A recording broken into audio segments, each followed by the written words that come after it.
When the day of Pentecost had come, they were all together in one place. And suddenly from heaven there came the sound like a rush of a violent wind, and it filled the entire house where they were sitting. Divided tongues as of fire appeared among them, and a tongue rested on each of them.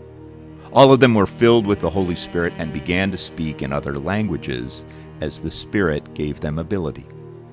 Now there were devout Jews from every nation under heaven living in Jerusalem. And at this sound the crowd gathered and was bewildered because each one heard them speaking in the native language of each. Amazed and astonished, they asked, "Are not all these who are speaking Galileans?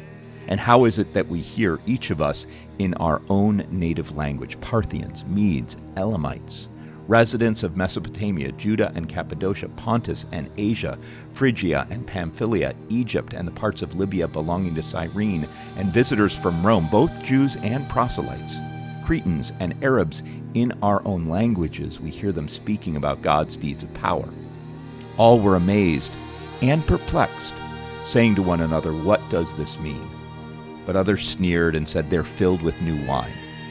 But Peter, standing with the 11, raised his voice and addressed them, saying, "Men of Judea and all who live in Jerusalem, let this be known to you, and listen to what I say. Indeed, these are not drunk as you suppose, for it's only 9 o'clock in the morning. No, this is what was spoken through the prophet Joel.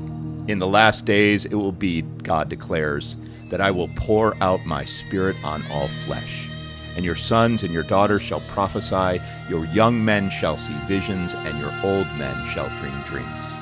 Even upon my slaves, both men and women, in those days I will pour out my Spirit, and they shall prophesy.